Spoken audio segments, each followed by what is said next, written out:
Barren stands by the window of his small home office, morning light catching the edges of his white hair as he adjusts his round glasses. At 65, he has nothing left to prove, and that is exactly why people listen when he speaks. He begins not with numbers, but with a feeling most people know too well.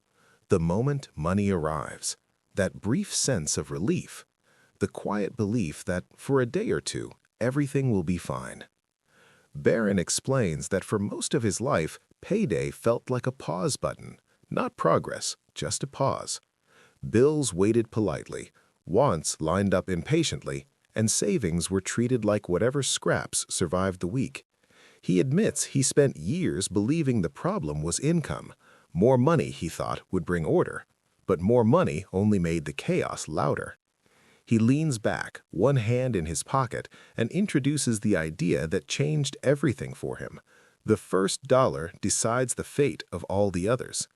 The mistake most people make is assuming money is neutral until spent. Barren argues the opposite. Money arrives already biased by habit. If the first move is reactive, the rest will follow. He tells a story from his 40s when he earned more than ever before, yet felt constantly behind. Each paycheck dissolved into obligations and impulses. Savings were an afterthought, always postponed to a calmer future that never came. It wasn't irresponsibility, it was disorder. There was no rule for the first dollar. Barren reframes discipline. Discipline is not white-knuckling at the end of the month. Discipline is deciding in advance what happens first. He explains that the human brain is terrible at leftovers. Leftovers feel optional, and optional money gets spent. The episode closes with Barren laying out the core promise of the series. If you change the order, you change the outcome, not by restriction, but by priority. Before lifestyle, before obligations expand, before emotions take over, the first action must belong to the future. He doesn't yet explain how much or where, only that the first dollar must be claimed deliberately. Until that happens, every paycheck will feel generous on arrival and disappointing in retrospect. Barren smiles gently and says the work begins not with sacrifice, but with sequence. This episode sets the foundation. Money problems are rarely about math, they are about timing. And whoever claims the first moment after payday controls everything that follows. Barren steps away from the window, leaving the audience with a quiet challenge. The next time money arrives, don't ask what you owe, ask who gets paid first. Barren sits at a wooden table, papers neatly stacked, his navy pinstripe suit relaxed but precise. He begins by addressing a hard truth. Most people believe they know what they need, but they have never actually defined it.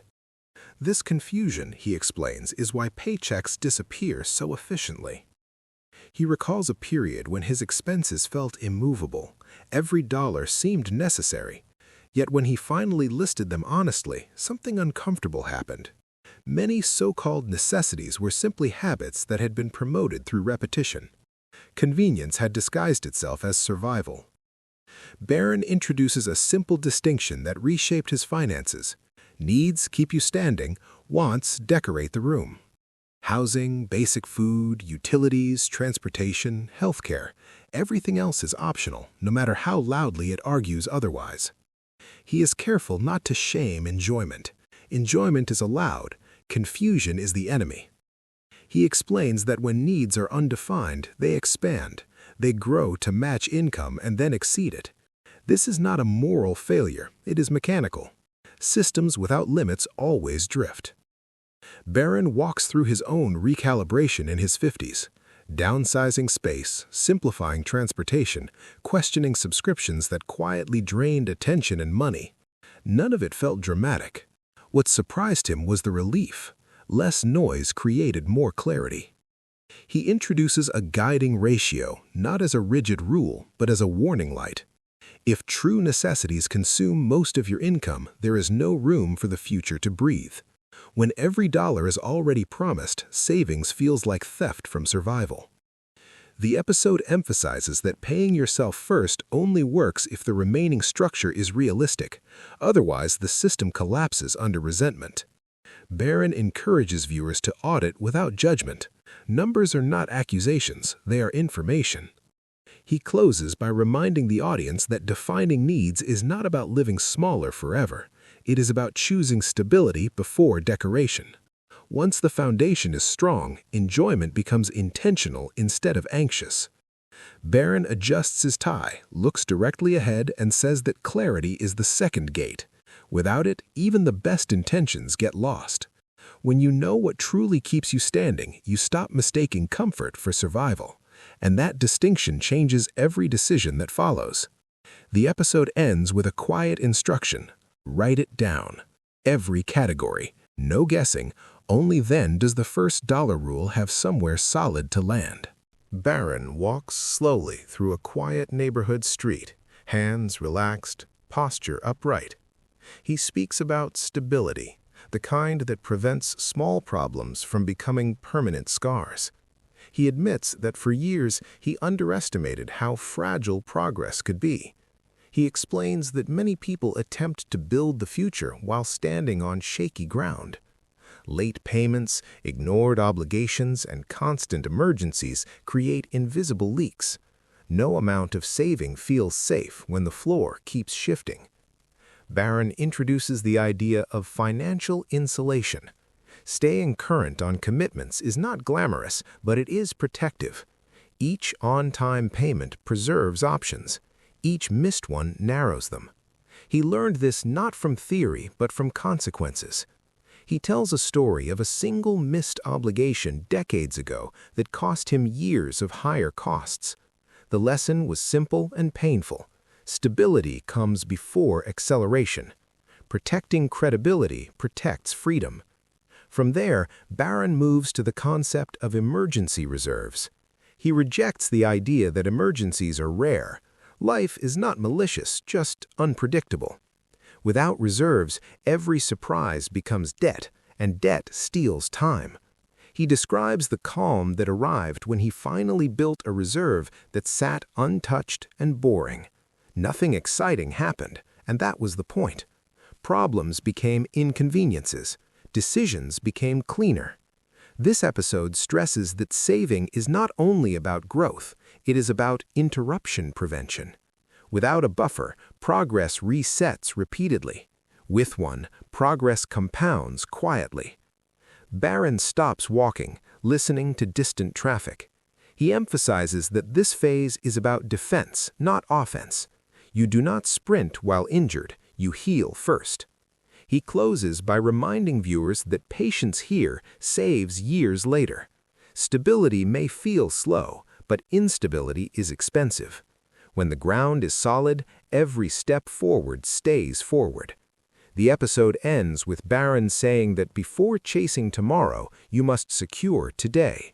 Otherwise, the future keeps getting postponed by the present's emergencies. This is the midpoint of the series, where urgency gives way to structure and ambition learns to respect resilience. Barren nods once, signaling that with stability in place, the conversation can finally turn toward growth that lasts. The street remains quiet as he walks on, unhurried, confident in the value of slow strength. This is how progress survives time. And time, Barren reminds us, is the most valuable asset of all. Barren returns to his office, sitting comfortably, speaking now about time as a partner rather than an opponent. He explains that investing is not an advanced technique. It is a delayed conversation with your future self. He admits he started later than he should have, not because he didn't know, but because he believed readiness was required. Perfect timing never arrived. What arrived instead was regret. Barren reframes investing as consistency, not brilliance. Small, repeated commitments outperform emotional bursts. He describes how automation removed temptation and how boring choices protected him from his own overconfidence. He speaks about employer matches as promises, not perks. Ignoring them, he says gently, is like refusing help while complaining about the wait. Pride has no place in long journeys. The episode avoids jargon. Barren focuses on behavior. Invest early. Invest steadily. Do not interrupt compounding with panic. He recalls market downturns that frightened him and the discipline it took to do nothing. He explains that growth happens quietly. Years pass with little excitement, then momentum appears almost suddenly. This is not luck, it is accumulation. Barren emphasizes simplicity. Complexity creates excuses. Broad exposure, patience, and time outperform constant tinkering. He closes by acknowledging fear. Fear is natural. Avoidance is optional. The cost of waiting is invisible at first, but enormous later. Looking into the distance, Barren says that investing is not about predicting the future. It is about preparing for it, whether it cooperates or not. The episode ends with a reminder that the first dollar rule now has a destination. Not consumption, not obligation, but ownership of tomorrow. Barren smiles slightly, knowing that this lesson, once learned, never truly leaves you. Because time, once partnered with discipline, becomes generous, and generosity compounds. This is where patience becomes power, and power becomes peace. That peace, Barren assures, is worth starting late, but far better started now. Always now. The chair creaks softly as he stands, ready for the final chapter. The work is almost complete. Only one piece remains, and it is about release, not accumulation. Release from what holds you back. That is where the series goes next, and it is worth the wait. Barren steps forward, steady as ever, prepared to finish the system he began decades too late, so others don't have to. This is the gift of experience, shared, calmly, without urgency, but with truth. Barren stands in a quiet room, boxes neatly labeled behind him, representing debts long resolved. He speaks about weight, not physical weight, but mental weight. The kind that follows you into sleep and colors every decision. He explains that debt is not only expensive, it is distracting. Each balance pulls attention from the future back into the past until it is resolved. Progress feels borrowed. Barren discusses two simple paths for elimination, emphasizing that choosing one matters less than committing to it. Consistency beats optimization. Momentum beats perfection. He recalls the first balance he cleared completely. The number was small. The relief was not. That moment taught him that progress fuels itself when allowed to finish chapters. He warns against constant strategy switching. Confusion masquerades as sophistication. Simplicity creates follow-through. As debts fall away, Barren explains what must not happen. Freed money drifting into lifestyle without instruction. Each freed dollar needs reassignment. Otherwise, the cycle restarts. Then he zooms out. Raises, bonuses, and windfalls are not permission slips. They are opportunities to rebalance. Growth should improve the future before it improves appearance. Barren reflects on where he stands now. Comfortable, not extravagant. Calm, not anxious. The system did not make him rich overnight. It made him unafraid over time. He summarizes the full arc. Claim the first dollar. Define needs. Protect stability. Invest patiently. Eliminate what drains you. Repeat as life changes. The episode closes with Barren offering reassurance. This is not about deprivation. It is about intention. When money has a plan, enjoyment becomes guilt-free. He looks directly ahead and says that financial freedom is not loud. It does not announce itself. It arrives quietly, one ordinary decision at a time. The room is still. Barren adjusts his glasses, smiles gently, and delivers the final thought. You don't need more money to begin. You need order. And order begins with the first dollar. With that, he steps back. The boxes behind him no longer burdens, but evidence. Evidence that systems work. Evidence that patience pays. Evidence that it is never too late to build something steady. This is where the series ends, not with urgency, but with calm certainty. The kind that lasts, and the kind that is worth passing on. Barren leaves the room quietly. The lesson remains, waiting for the next person to claim it.